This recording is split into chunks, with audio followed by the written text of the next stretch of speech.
Le continent africain vibre au rythme de la Coupe d'Afrique des Nations. Le Cameroun suit la cadence de la compétition. Reflet d'Afrique Télévision vous accueille à cet effet dans le cadre des vestiaires de la CAN. 24 heures après la première journée de cette compétition, place à la lecture des prestations avec nos chroniqueurs, à qui d'ailleurs nous souhaitons la bienvenue à l'instant même. Christian Ouah qui nous a rejoint. Bien le bonjour. Bonsoir à tous les abonnés du vestiaire de Cannes.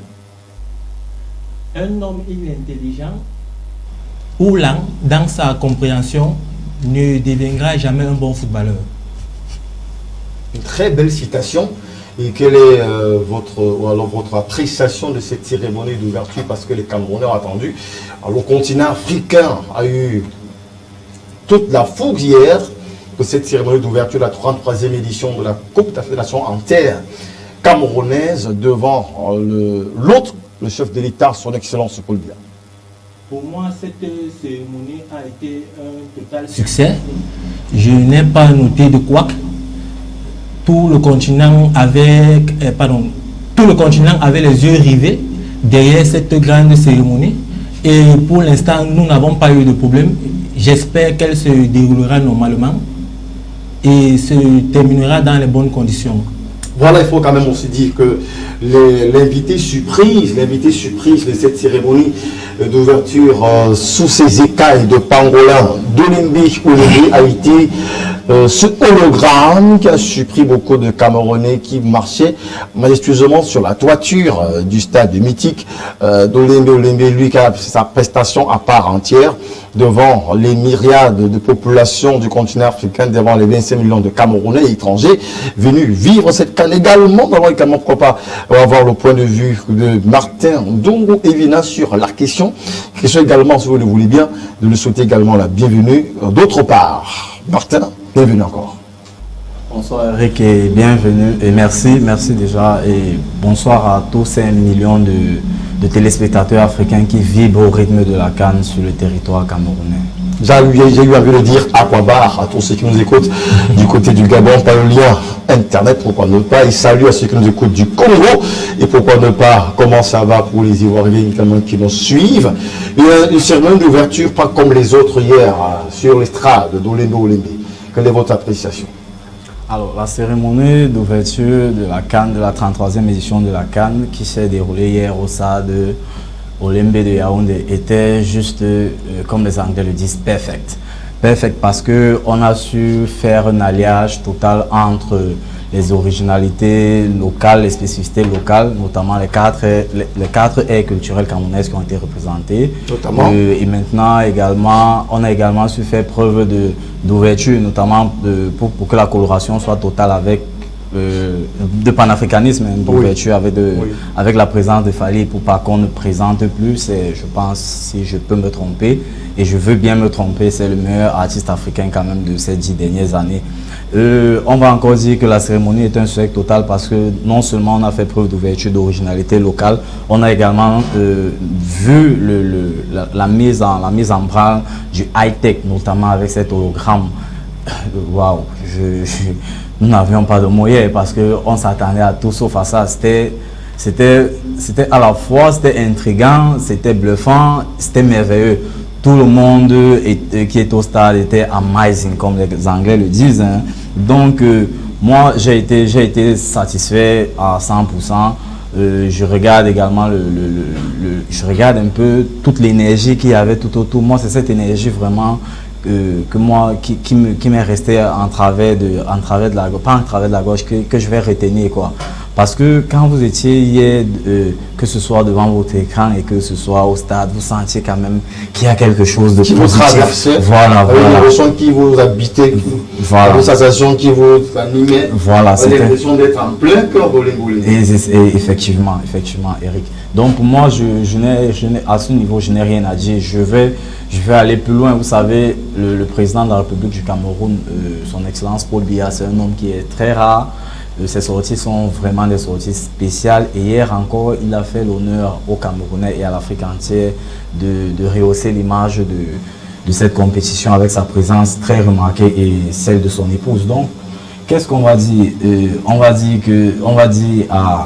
à nos téléspectateurs que il y a eu plus de peur que de mal en fait. Plus de peur, pourquoi? Parce que les gens étaient inquiets, qu'est-ce que le Cameroun allait nous servir. Et hier, le Cameroun a vraiment mis de l'eau, le Cameroun n'a pas seulement mis de l'eau à la bouche, mais le Cameroun a mis beaucoup de choses sous la dent à tous les millions de téléspectateurs. Et ça dit que le rendez-vous du 9 janvier 2022 a produit les fleurs de sa promesse. Le président camerounais le disait déjà, nous serions prêts le jour J. Je crois que hier... Est-ce que le rendez-vous a été honoré? Non, le rendez-vous a été honoré, parfaitement. Il n'y a rien à dire là-dessus. C'était un 100%, c'était un satisfait. Ceux qui ont fait le président de différentes commissions peuvent se satisfaire déjà jusqu'à cette étape du 9 janvier. D'accord. Totalement, avec Christian, on va donc toucher notre question pour savoir si véritablement cette cérémonie d'ouverture était une note de perfection, s'il n'y a pas eu quelques couacs sur lesquels il faudrait revenir, parce que les discussions des internautes de par le monde et de par le continent africain quand même relèvent de quelques éléments qu'on aurait dû améliorer tout à l'heure. Martin salue d'ailleurs la participation de l'artiste congolais Epoupa, une articulation d'ailleurs que beaucoup de Camerounais certainement et beaucoup de personnes dans le continent n'ont pas trouvé.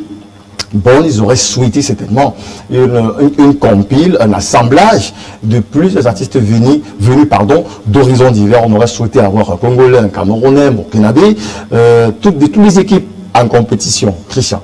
Oui, monsieur Eric, comme je le disais tout à l'heure, le timing n'était pas bon. Il faudra que les téléspectateurs, pour ne pas dire les Camerounais en particulier, sachent que l'événement se déroule en fonction d'un programme. Et maintenant, Fally Epoupa est un Africain. Pourquoi ça n'a pas posé problème en 2015 lors de la CAN au Gabon, quand les Mani Bella ont composé un son où il n'y avait aucun Gabonais? Pourquoi ça n'a pas posé problème en Coupe du Monde 98 en France, où un Belge a composé un son? Franchement, moi, je trouve qu'on ne devrait pas s'attarder sur ces petits détails-là qui ne nous font pas avancer. Donc, en général, pour moi, la prestation était de haute volée. Tout le monde a apprécié. Nous avons apprécié. Les téléspectateurs ont apprécié. Le monde entier a apprécié. Donc, pour moi, je ne trouve aucun couac. Donc, c'est les artistes locaux qui estiment qu'ils auraient quand même eu le mot à dire, trouver que ce sont des remarques de bas niveau. Non. On a quand même de grosses pointures. On aurait pas même pu honorer la mémoire, par exemple, d'un certain Mano Dibango qui est passé de vie à trépas dans une compétition comme celle-ci, quand même. Non, je ne dirais pas qu'ils n'ont pas raison, mais il faut relever, comme je disais tout à l'heure, que si le temps a été donné à un artiste ou à celui qui invite les artistes, par exemple 5 minutes de prestation, ils n'ont pas trouvé logique de convoquer 2 à 3 artistes. Mais il ne faut pas qu'on s'alarme. Fally Epoupa être un Africain. Donc, pas de quoi s'inquiéter. Très bien. Alors, certainement, on va revenir avec Martin tout à l'heure qui a évoqué la notion de high-tech. On dirait une Coupe d'Afrique des Nations au Cameroun qui se vit en plein cœur de l'innovation technologique et même en plein cœur du numérique. Ce hologramme qui est une grosse nouveauté dans les compétitions africain, un lion 40 miniaturisé qui atterrit sur la pelouse. Bolembe. Ça, il a fallu le faire quand même. Non, il a fallu le faire. Une question ce matin a été posée sur les antennes locales, que si ça avait été un vrai lion, quelle aurait été la réaction des spectateurs? Ou bien, à un moment donné, il y en a qui ont cru que c'était un vrai lion véritablement. Beaucoup ont pris peur, mais qu'est-ce qui se passe? Alors, franchement, je dirais simplement que ça a renforcé. C'était pas ça l'effet en fait. Ah, c'est ça l'effet recherché. C'était pas l'effet recherché qu'on croyait que c'était un vrai lion pour que les Camerounais entrent véritablement dans l'esprit de la compétition. Parce qu'il se trouve que ceux qui étaient au stade ne voyaient pas ce lion. C'est ceux qui recevaient de par les petits écrans qui pouvaient voir cet hologramme-là. Bon, alors là, je n'avais pas cette information, mais moi je dis encore que l'effet de l'hologramme est venu renforcer le mythe, ce grand mythe du lion majestueux qu'incarne le président de la République, son Excellence Paul Biya. Donc vous vous rendez compte que le président du Cameroun qui ne sort pas tout le temps, qui est à combien, je vais dire, à 0 pas d'Olembe, parce que à la vérité c'est son stade, ce stade lui est dédié. Et quand il fait cette première sortie, cette sortie officielle dans son stade, il sort maintenant avec son, entre guillemets, son totem, quoi. Donc vous voyez, et voilà, c'est l'autorité, et beaucoup de gens ont cru que le totem a suivi le maître. On était là dans une mythologie africaine, et moi je dis, c'est pourquoi j'ai dit cet alliage entre originalité, africanité et maintenant high-tech, ça a complètement matché. Donc pour moi, c'est quelque chose de bien. Ceux qui ont eu à penser à ça, parce qu'avant de réaliser l'hologramme, il faut d'abord qu'il y ait des gens qui le conçoivent, qui disent, bon, ok, qu'est-ce qu'on va faire de wow, quel est l'effet qu'on veut faire, quel est l'effet recherché, qu'est-ce qu'on veut apporter aux données un peu à nos téléspectateurs et aux spectateurs qui étaient là. Vous avez vu que je crois que après, à la fin de la cérémonie, avant le coup d'envoi, c'était sur tous les réseaux, c'était tous les réseaux sociaux. Voilà, ça a pris feu. Voilà, vous voyez que la compétition WhatsApp, chacun s'est fait son idée, chacun s'est fait son commentaire. Et tout ce que les internautes, tout ce que les spectateurs et les spectateurs ont retenu même de cette cérémonie, je crois c'est ce lion. Il y a beaucoup de personnes peut-être qui n'ont pas beaucoup apprécié la façon dont ça s'est passé, mais ce qu'on a retenu au moins, c'est qu'il y a eu un lion qui a marché à Olembe. Ouais, donc ça veut dire que la cérémonie était belle. Parce que c'est souvent ça les fait rechercher. On se fixe un objectif. Qu'est-ce qu'on attend? Ça va rester dans les annales, dans les mémoires, que lors de la 33e édition au Cameroun, ça pourrait inspirer d'autres pays. Effectivement. Les prochaines années également à faire. Vous savez, en Afrique, beaucoup d'équipes, beaucoup de sélections se reconnaissent de par les emblèmes, de par l'image qui voilà, la Côte d'Ivoire avec les éléphants. Leur vision, leur credo. Donc ça peut donner des idées à la Côte d'Ivoire qui vient juste derrière nous de faire un éléphant majestueux, par exemple. Donc le Cameroun, il y a quelqu'un qui disait rien n'est impossible aux Camerounais. Et ils l'ont fait. fait. Quelles sont donc les grandes leçons qu'on peut sortir de cette cérémonie d'ouverture de l'organisation jusqu'à la prestation, comme on a pu le voir hier à l'échelle continentale? Qu'est-ce qu'on peut retenir quand même de cette organisation qui d'ailleurs a fait beaucoup peur, parce qu'il faut dire que peu avant ce 9 janvier 2022, beaucoup de questions se posaient. On a d'abord hésité si même le stade de Olembe pouvait accueillir cette compétition-là. Il y avait beaucoup d'hésitations, beaucoup de couacs, mais aujourd'hui qu'est-ce qu'on peut retenir comme leçon? Alors, moi, la grande leçon que j'ai pu retenir, c'est souvent sur les écriteaux dans les chantiers. Silence, ici on travaille. Je dis ça, je dis rien. Moi, c'est un peu ça qui est ressorti. Parce que quand vous aviez suivi les gens, bien avant, que ce soit en 2019, déjà 2018, et après même 2020, 2021, ils ne font rien, ils ont les gros budgets, ils mangent l'argent, c'est le copinage. Il y a eu beaucoup de cancans qui se sont dit, beaucoup d'encre et de salive vont couler, et tout le monde était inquiet d'un côté. Nous, le peuple, nous, on était inquiets. Nous, les Africains, on était... déjà une possibilité d'annonce de déportation du match d'ouverture. On s'inquiétait un peu. Voilà, donc vous vous rendez maintenant compte que le ministre Moelle Kombe, président du COCAN, lui, il était posé, il vous disait ça va aller. Il était toujours sur les chantiers du stade parce qu'il savait que derrière, si les infrastructures sont bonnes, si les infrastructures sont prêtes, tout le reste allait aller. Le Cameroun a quand même, avec lui, le Cameroun a quand même deux grands, deux grands parchemins ou deux grandes attestations de bonne exécution en matière d'organisation, notamment la CAN féminine 2016. C'est la meilleure CAN jamais organisée en Afrique, et le CHAN de 2020. Donc, le Cameroun venait quand même avec certaines certitudes, certaines garanties en matière d'organisation. Le seul problème, et le grand problème, c'était le stade d'Olembe, pas les autres stades. Je parle bien du stade d'Olembe, donc le stade d'ouverture. Et vous avez vu, dès que le stade a été bon, dès que le président de la CAF, Motsepe, a dit « Ok, c'est bon, c'est validé, je serai là le 7 », le président a été là le 7. Et vous-même, vous avez vu hier.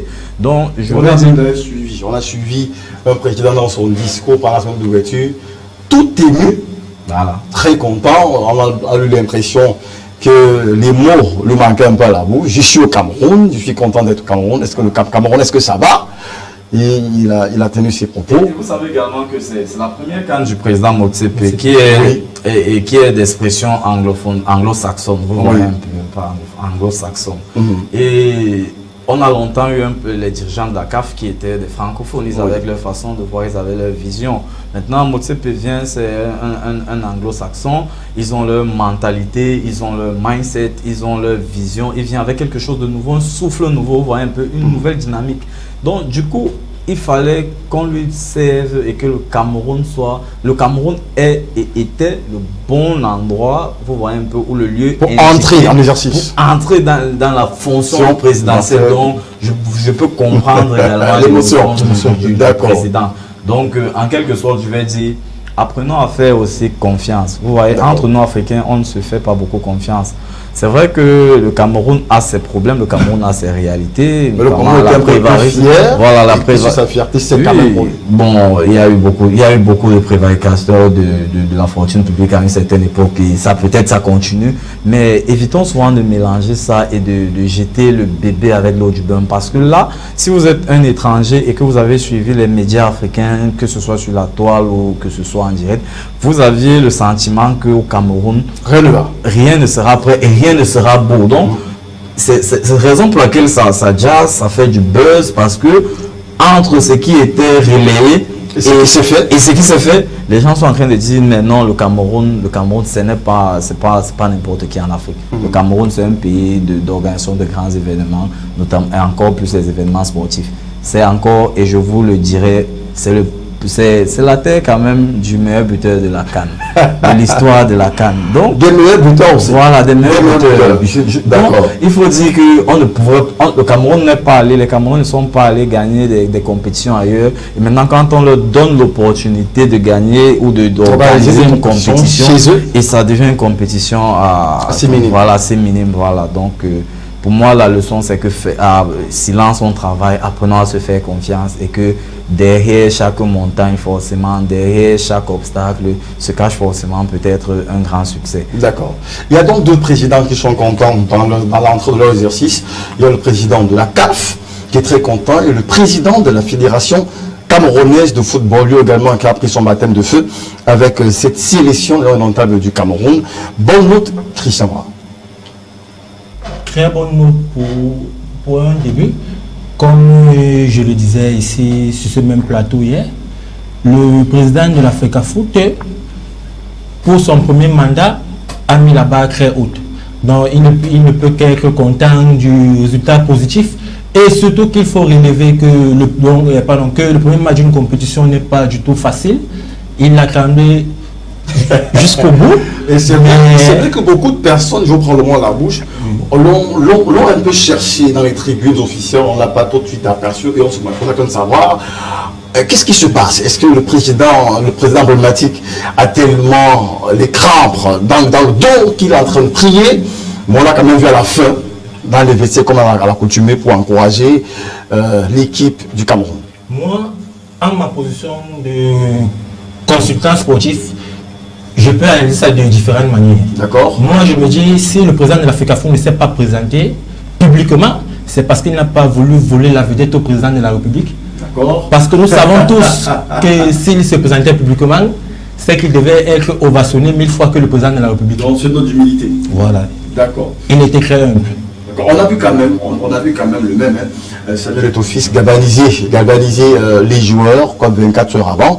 Cette sortie leur a tenu ces propos. Faites-nous rêver.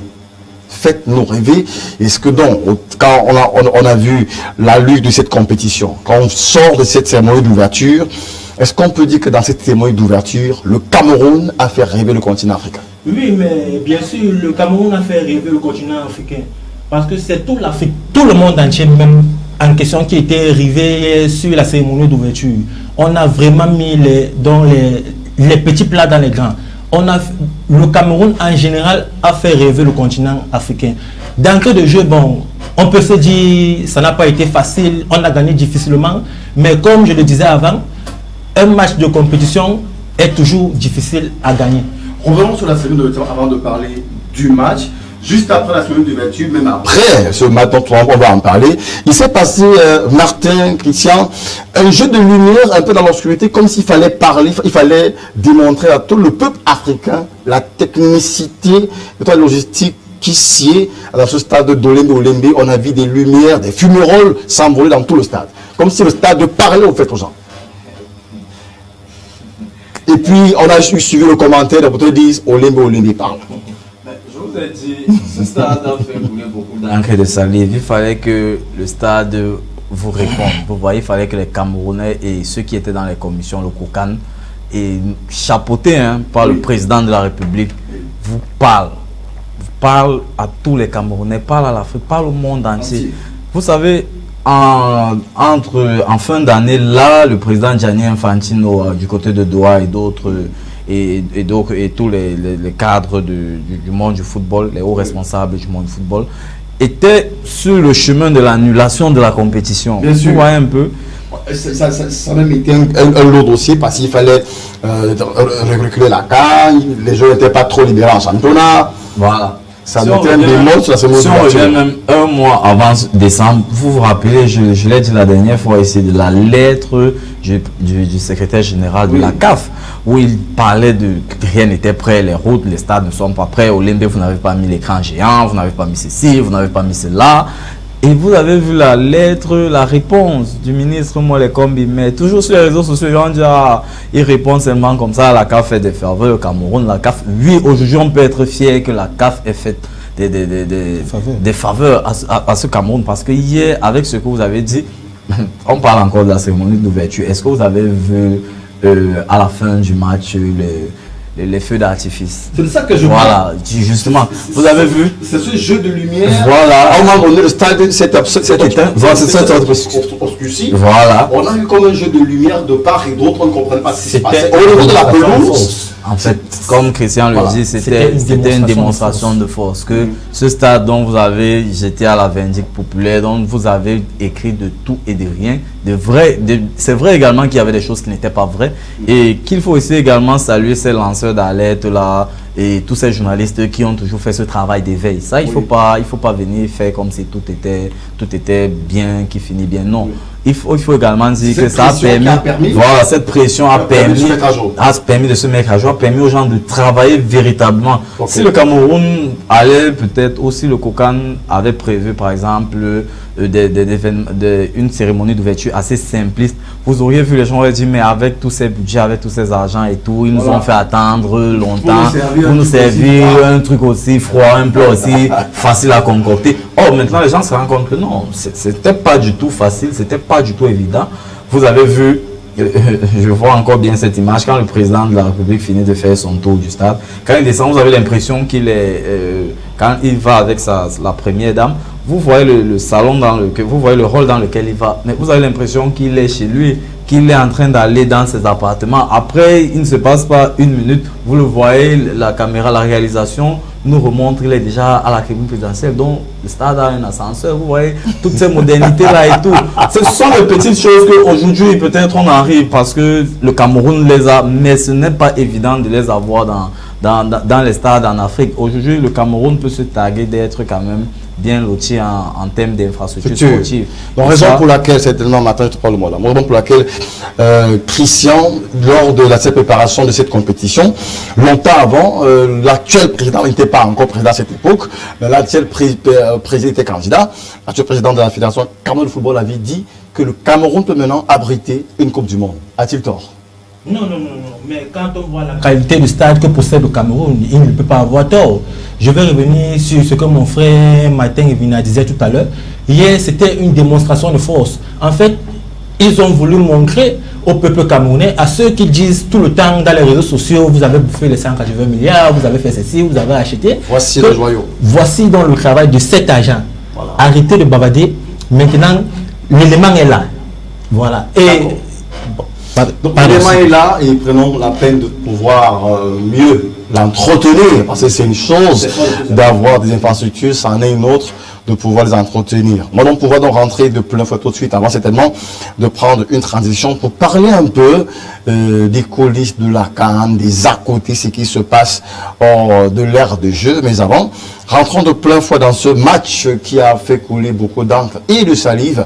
Hier, la première sortie des Lions indomptables du Cameroun contre les étalons du Burkina Faso avec cette sortie de Eric Choupo-Moting, Aboubacar Vincent et ses coéquipiers, Martin Vinandongo.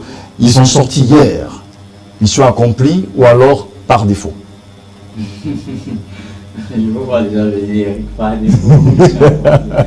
Non, on va être sérieux. Le Cameroun jouait là le match d'ouverture devant plus de 30 ou 40 000 spectateurs, voilà, 50 000 spectateurs environ. Et devant, je ne veux pas compter le nombre de téléspectateurs qui étaient derrière, devant leurs écrans. Des milliers d'internautes. Maintenant, il y a toute cette pression-là. C'est un nouveau groupe. Quand c'est savoir construit un groupe très rajeuni, parce qu'il ne faut pas se mentir, l'équipe du Cameroun qui est là, il y a beaucoup, c'est vrai que le noyau dur de 2019 est là, mais il y a également beaucoup de jeunes. Maintenant, dans le 11 entrant même, entrons dans le 11 entrant, avant d'arriver à la prestation, vous allez vous rendre compte qu'il y a 3 nouveaux dans le 11 entrant, qui il n'y a pas très longtemps, en 2019, jouaient à la CAN U23, notamment le demi-défensif Umgwet Lazare, qui était capitaine de U23, Nouron Tolo, le latéral gauche de cette équipe.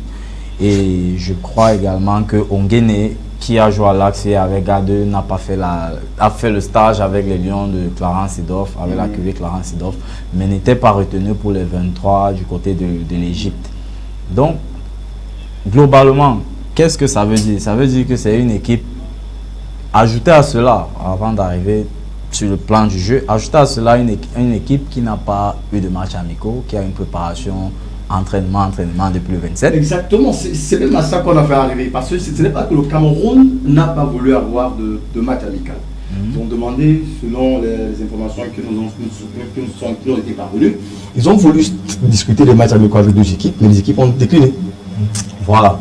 Vous allez donc vous rendre compte que le 11 entrant qui a joué hier n'est pas le 11 entrant du dernier match contre la Côte d'Ivoire. Vous allez vous rendre compte que dans ce 11 entrant, il y a un élément qui quitte, qui n'est pas dans ce groupe, on ne sait pas trop pourquoi. Martin Honla, qui a pourtant fait une très bonne qualification de la phase de qualification Coupe du Monde, avec Zambangui au milieu de terrain, qui n'est pas là, et c'est Koundé Malong. Donc ça veut dire que globalement, quand vous regardez cette équipe, la base défensive, c'est la base défensive du dernier match face à la Côte d'Ivoire. Rien à dire. Ok. Vous entrez au milieu de terrain, il y a Koundé Malong qui n'est pas là. Maintenant, dans le jeu, on a vu un Cameroun hier qui gagne au forceps. Ça, il faut le dire. Le Cameroun a été très laborieux. Le Cameroun n'a pas été très cohérent dans sa façon de jouer. Et moi, je vais expliquer ça sur deux tons. Premier ton, la première mi-temps camerounaise, c'est un match de préparation pour eux. C'est-à-dire que c'est là où les gars, les 30, bon, le 45 premiers, on va dire les 20 premières minutes, c'est là où les gars entrent dans la compétition. Il faut rappeler que le Burkina Faso, que vous avez vu hier, a joué 2 matchs amicaux. Voilà, ils ont joué 2 matchs de préparation. Donc ça veut dire que la mayonnaise était déjà là. C'est vrai qu'ils ont Tapsoba et un autre de ses coéquipiers qui est un cas Covid, qui n'est pas là. Mais vous vous rendez compte que globalement, le Burkina était plus en jambes. Vous avez vu que le Burkina a préparé son jeu très simple. Dès qu'il perdait le ballon, il revenait attendre le Cameroun au milieu de terrain. Pressing médian.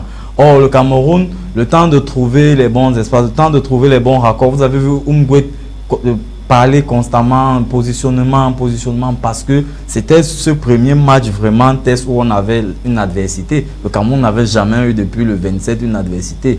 Et là, il fallait donc aller doucement, tout doucement.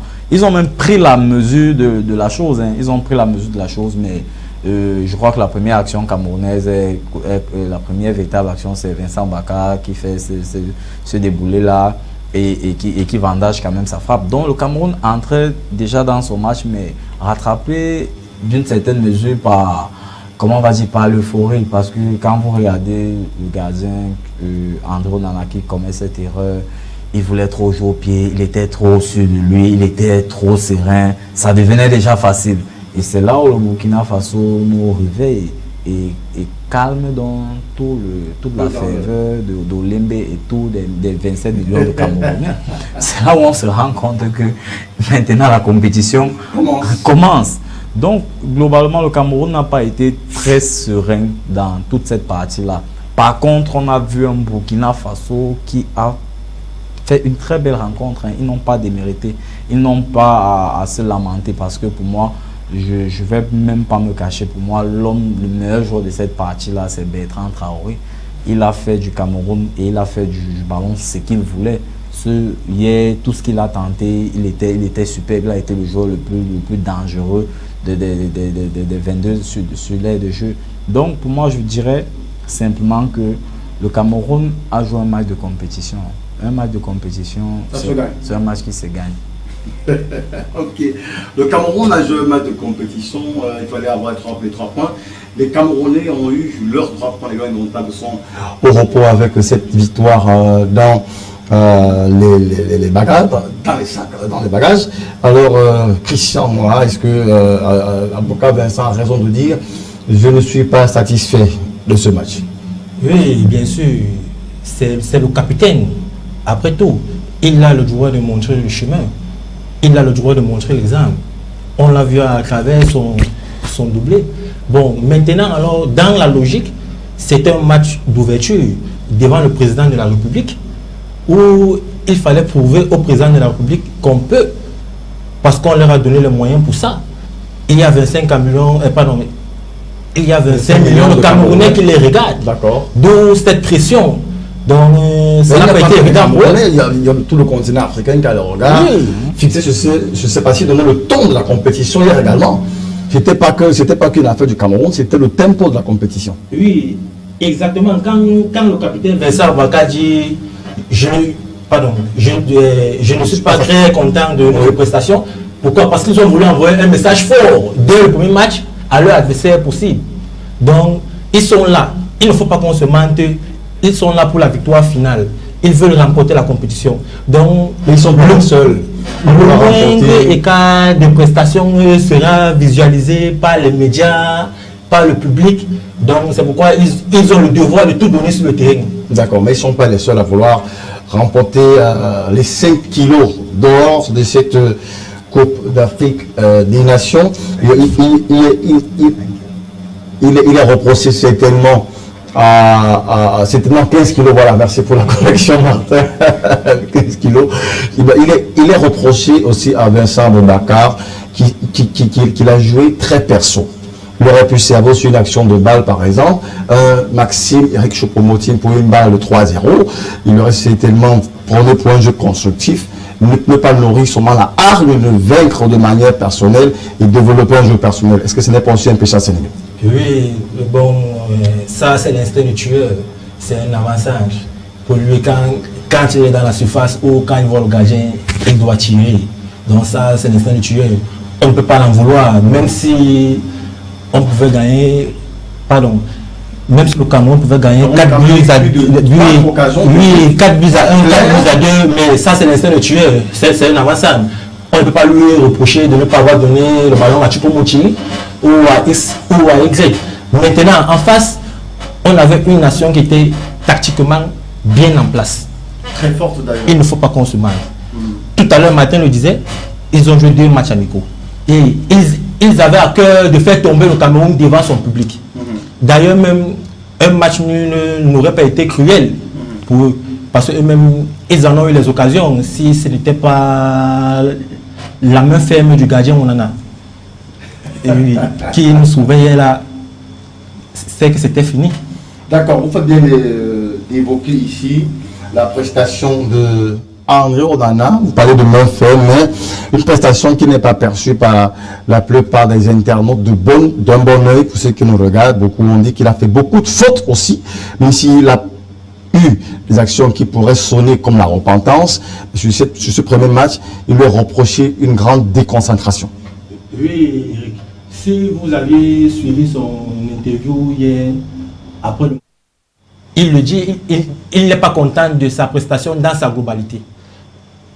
Suivez des Zambo Anguissa parce que ce sont les cadres. Ils ont le devoir de montrer l'exemple. Et je voulais revenir sur un point. D'ailleurs, moi, je trouve qu'ils n'ont pas respecté l'adversaire. Quand vous voyez la première mi-temps de Zambo Anguissa, la première mi-temps d'André Onana, ils se sont dit, comme ils jouent dans les grands clubs, ils peuvent faire du ballon ce qu'ils veulent et ça paye cash. On ne peut que voir les 20 premières minutes de Zambo Anguissa et la grosse boude d'André Onana. Maintenant, on va dire qu'il y avait faute, il n'y avait pas faute là-bas, ça laisse à désirer. D'accord. Alors, Martin et Yandongo, le Cameroun remporte 2 buts à 1 grâce à la VAR. Et beaucoup de personnes disent dans les chaumières que ce ne sont pas des buts de match. Quand on veut gagner un match, on marque des buts normaux. Il faut dire aux téléspectateurs et aux supporters camerounais qui sont souvent très chauvins que c'est sur 2 faits de jeu. Le penalty, c'est au cours du jeu qu'il arrive, le penalty. Et le football, c'est une succession d'erreurs. Hein. Pour que tous ces 3 buts de cette rencontre-là arrivent, c'est 3 erreurs forcément. André Onana qui fait une mauvaise sortie, il rate sa sortie. Bertrand Traoré et Yago qui ne s'arrêtent pas, qui prennent le risque d'aller toucher l'adversaire, d'aller au contact de l'adversaire dans la surface de réparation. Et vous connaissez les règles d'arbitrage en ce moment dans la surface de réparation. Il faut vraiment être sûr de toucher le ballon quand vous voulez le contact. Parce que petit contact, on va s'arrêter et la VAR va faire le travail. Premier but, l'arbitre qui était là, et l'arbitre algérien qui était là, près de l'action, il a jugé bon, que c'est un contact normal. Mais les arbitres de l'assistance vidéo l'ont rappelé pour lui dire, allez, va prendre le temps de bien regarder cette action. Et quand vous regardez, Bertrand Traoré ne s'est pas arrêté, il est vraiment allé au contact, il n'a pas touché au ballon et il a empêché Zambo Anguissa de continuer, de continuer son action. Penalty, Abaka Vincent le transforme de 100 fois. Ça ne s'arrête pas là sur une déboulée de Nuhun Tolo sur le côté. Il avait même déjà presque fait son centre. Mais Yago se jette aussi, excès d'engagement, il ne se retient pas et tout. Là-bas, on n'a même pas besoin de la VAR, c'était tellement évident. Donc, moi, je peux comprendre, hein, le Burkina Faso voulait absolument nous envoie également un signal, c'est-à-dire envoyer un signal, quand je dis le nous, c'est l'Afrique en général, que c'est un peu un petit pousset, ils sont présents quoi, envoyer voilà qu'ils sont présents. Et pour ça, il fallait quoi? Il fallait gagner, où il fallait battre les Camerounais sur ce qu'ils savent faire, c'est-à-dire l'impact physique, l'agressivité. Vous avez vu dès la première minute de jeu, le tacle ravageur, Sufaille, ça peut faire carton rouge, ça n'aurait dérangé personne si on donnait le carton rouge à je crois c'est Dayo qui a fait cette action, cette faute-là sur Faye Collins. Vous avez vu les duels, vous avez vu le tacle sur Mouminga Malo de Malo. Donc, c'est pour vous dire qu'ils étaient préparés à aller au combat. Et on sait que c'est la force du Cameroun, c'est-à-dire de ne rien lâcher vraiment, de vous imposer. Le Cameroun, c'est un peu comme un rouleau compresseur.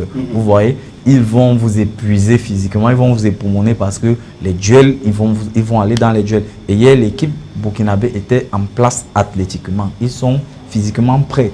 Donc, pour moi, je dirais que oui, la VAR est venue permettre au Cameroun d'égaliser et la VAR également a permis au Cameroun de ne pas marquer son 3e but. Parce que jusqu'à présent, on ne sait pas si c'est la passe sur Gamale qui a été sifflée. Ou si c'est la balle qui est partie. Voilà, ou si c'est la balle qui revient sur Vincent Abakar. Mais je crois quand même que c'est la passe sur Moumin Gamale. Donc la VAR a joué son rôle et merci à la CAF d'avoir permis que la VAR commence dès le début de la compétition. On va certainement prendre cette petite virgule avant de revenir certainement sur d'autres parties, plutôt qui a fait chaud dans le dos. Le premier carton rouge de cette compétition, Cap-Vert, Éthiopie, certainement avant de revenir, on revenir sur les grandes leçons de cette première livraison des Camerounais. Le temps pour de poser une question à Douala qui attend également sa sortie dans la cuvette du Japoma, question de savoir. Si vous êtes demandé de prendre le vaccin pour regarder le match, qu'allez-vous faire? On regarde.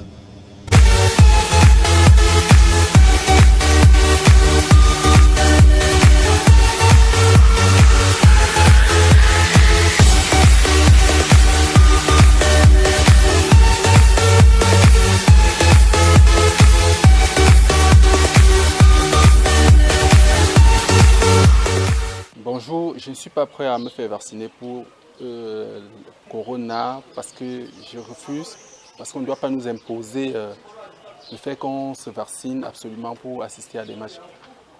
De grâce qu'ils revoient leur position, sinon je suis de ceux qui n'iront pas au stade.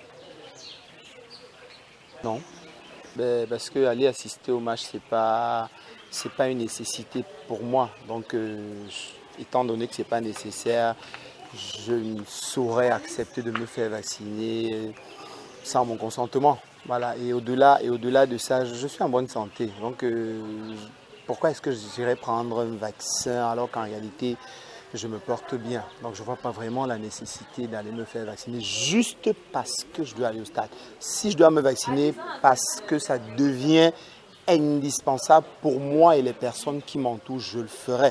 Mais si c'est juste parce qu'il faut entrer au stade, regarder les matchs, je préfère rester à la maison pour suivre la Coupe d'Afrique. Non, je répondrai par la négative.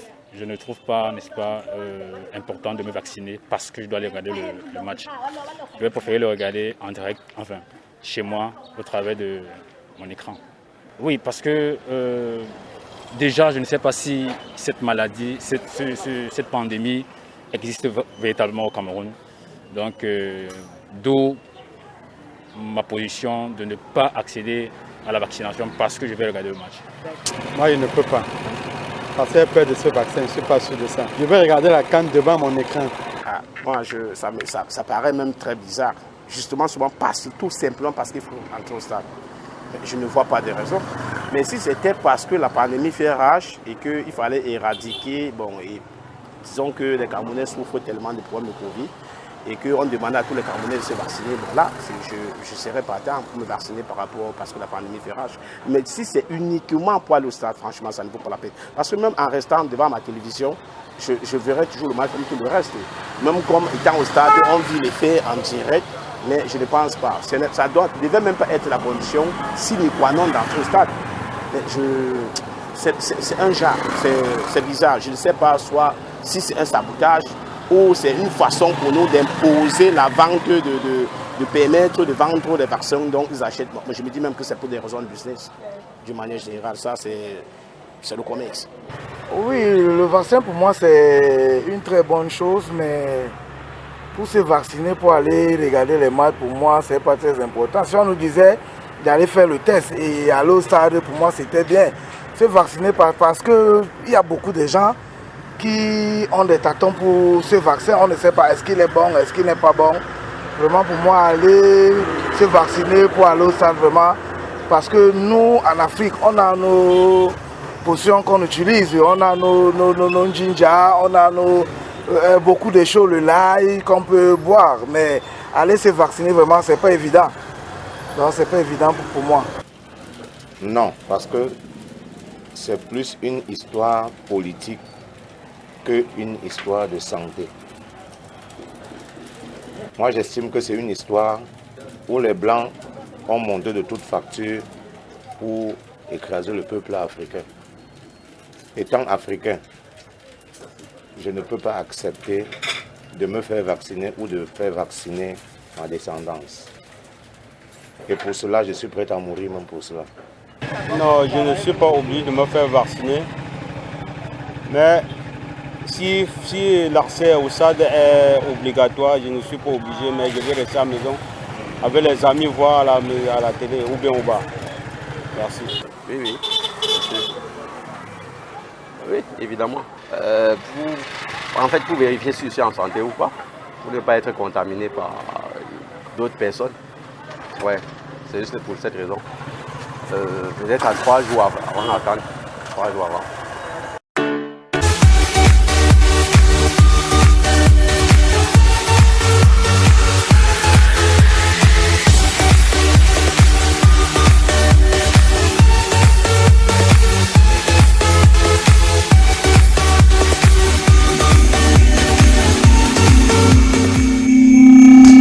De retour donc sur le plateau.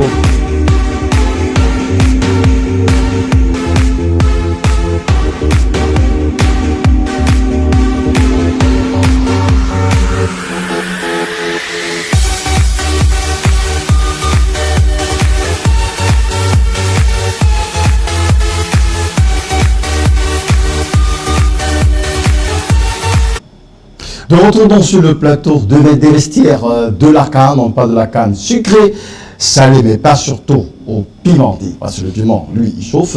Et on respecte donc ces mesures barrières édictées par les instances de la santé mondiale pour éviter d'être infecté ou alors attrapé, contacté par Dame Covid. Et nous parlons donc de la CAN. Dans cette édition, on a parlé de ce match qui a opposé le Cameroun au Burkina Faso en soi également. Christian, on a eu le Cap-Vert et l'Éthiopie avec un premier carton rouge et le Cap-Vert qui s'en sort plutôt bien. Pep Guardiola disait, ce n'est pas le plus fort qu'il gagne une compétition, mais c'est celui qui aura été le plus discipliné. Je le disais ici hier, il faudra faire très attention à ces petites nations. Oui. On ne les voit pas arriver, mais ils font leur tout petit bout de chemin. Tout petit bout de chemin. Le Cap-Vert, on aurait tordu, tourné le fil à rotonde. Du Cameroun. Voilà. Donc, l'Éthiopie n'a pas d'immunité. Quand vous voyez la prestation de l'Éthiopie, on a été aussi très dur de la part de l'arbitre à l'entente du match, ils sont directement un carton rouge comme ça, parce que ça va pas, à un moment donné, déstabiliser cette équipe. Les lois de l'arbitrage sont claires. Faute annulant une nation de but, carton rouge. Donc là-bas, c'est incontestable. La loi, c'est la loi. Ok, donc bon courage donc à cette équipe de l'Éthiopie qui poursuit également sa compétition, alors que Wilfried, beaucoup ont dit, papa Wilfried, Martin plutôt, on y passe un peu à Wilfried, un coucou à lui pendant qu'il nous suit. Beaucoup estimé que l'arbitrage a été très dur envers les Éthiopiens, carton rouge comme ça, l'entente comme ça, qu'on vient avec la fougue, la haine d'offrir soit le beau jeu, soit de gagner. Non, il ne faut pas se mentir. Hein. Comme Christian disait, la loi c'est la loi, ils ont annulé une action de jeu. Je crois de manière triviale, on dit souvent dernier défenseur, c'est carton rouge. Je dirais. Dernier défenseur, surtout que Julio Tavares allait déjà, je crois qu'il était déjà un pas de la surface de réparation. Donc ça pourrait même être une double sanction si c'était 1 mètre plus loin. Voilà, pénalty avec carton rouge. Voilà. Okay. C'est un carton rouge. Ça vient sur une faute, sur une double erreur. Mauvais renvoi de la défense, contrôle et l'autre défenseur maintenant qui doit corriger l'erreur en dégageant, en faisant un grand coup de pied. Lui également, il veut contrôler le ballon. Du coup, Tavares chipe le ballon. Donc c'est un carton rouge amplement mérité. Maintenant, l'Éthiopie, hein, il faut le dire. L'Éthiopie a fait preuve de, je vais appeler ça de naïveté. Bon, naïveté dans le sens global, mais on va appeler ça manque d'expérience. Parce que si vous regardez l'Éthiopie joue un football très technique. C'est des gars qui posent le ballon, ils vous sortent le ballon au pied. Ils ne dégagent pas. Ils prennent le risque, même quand ils sont pressés, même quand ils sont cantonnés dans un coin là du stade, que toutes les zones de passe sont coupées par l'adversaire. Vous voyez l'Éthiopie essayer de ressortir le ballon au pied. Donc, ils jouent un football. Mais qu'ils ne s'est pas retrouvé dans cette première sortie. Oui, ils prennent beaucoup de risques. Et ça, c'est beau à voir. Mais pour une compétition, c'est très dangereux. Vous voyez, non? Parce que si vous avez vu, je crois que c'est Yamed qui a eu ce carton rouge-là, il pouvait dégager ce ballon, le faire sortir, grand coup de pied, sauter cette ligne-là. Mais lui également, il veut la contrôler. Donc, ça fait que c'est très compliqué avec ces nations qui pensent que nous sommes encore au stade des qualifications où il y a 1 ou 2 ou 3 matchs. Le prochain match qui vient rapidement, là de l'Éthiopie, c'est le Cameroun. Donc il fallait à tout prix mettre un système de jeu qui te permette au bas mot de t'en sortir avec un match nul. Mais il faut féliciter ces Éthiopiens-là qui sont en grande majorité, l'équipe en grande majorité constituée de joueurs amateurs qui ont tenu quand même face au Cap-Vert. Ils ont eu au Cap-Verdien, au requin bleu, étant à 10 contre 11. Ça ne s'est pas très vite ressenti. Mais je dirais également que le Cap-Vert, c'est une équipe quand même sur laquelle le Burkina, qui peut finir, à mon humble avis, meilleur troisième, parce que avec déjà cette victoire-là, ils ont un pas d'avance sur le Burkina. Mais moi, je dirais que dans cette poule, je vois pas pourquoi le Burkina ne va pas passer avec le football qu'ils ont eu à développer. D'accord. Rentrons dans la journée qui concerne ce jour après celle d'hier, un carré complet de la poule A, un Sénégal, Zimbabwe, tenu par exemple le Sénégal, le Zimbabwe qui a pu tenir le Sénégal jusque presque à la dernière minute, on parle de la 96e minute et prend tout de suite comme ça un penalty, ça coupe le souffle. Oui, surtout que les Zimbabwéens n'est pas non plus.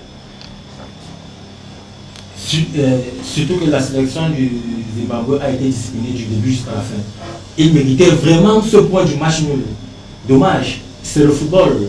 La chance sourit toujours aux favoris.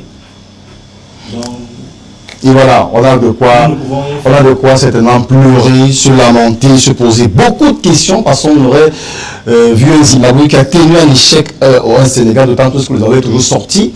Au premier tour, on aurait voulu quand même le voir prendre ses 1 point ou ses 3 points et tenir un échec les Lions de la Teranga. Mon analyse de cette rencontre, c'est qu'il faut faire ce qui les bookmakers et tout le monde qui se lance souvent très vite à parler de favoris. Je crois que dès ce soir, personne n'est favori. Tous les autres favoris vont jouer, c'est-à-dire l'Algérie, l'Égypte et j'en passe, la Tunisie, doivent mettre le pied à l'étrier. À l'étrier, se dit que... Oui, ils doivent mettre le pied à l'étrier parce que ce que le Sénégal a eu cet après-midi, c'est une leçon pour tous les autres. Ça doit servir d'exemple à tous les autres. On n'est pas favori parce qu'on a un effectif de rêve. On est favori parce que sur le terrain, on est capable d'imprégner une souffrance, d'avoir dossé son niveau de jeu. Le Sénégal, c'est vrai, à 11 cas Covid, dont 6 titulaires, c'est vrai. Mais quand vous regardez ligne par ligne du Sénégal, vous aviez des noms. Avec vous, on va sortir par là. Ce soir, on a Maroc-Ghana.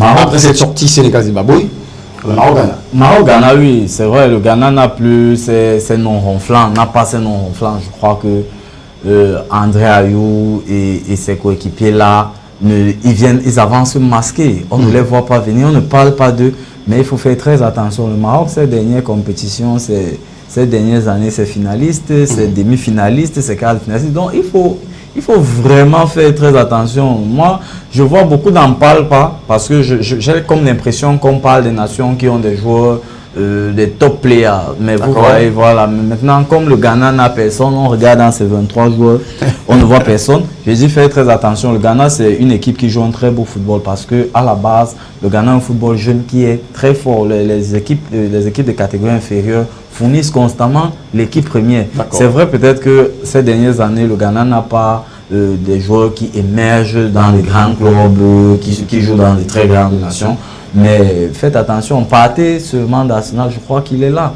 Partey, voilà, je pense qu'il va imposer quand même, imposer sa patte. Donc, face au Maroc aujourd'hui, le Maroc du Côte d'Ivoire, qui déjà n'a pas l'assentiment et la sympathie du peuple camerounais au vu de tout ce qu'ils ont fait. Je pense que ça sera une belle rencontre. Et mon pronostic ici, c'est un score de parité pour que tout le monde aille bien se reconcentrer et mieux revenir. Mais je pense que ça sera une rencontre ouverte. Les deux équipes sont joueuses.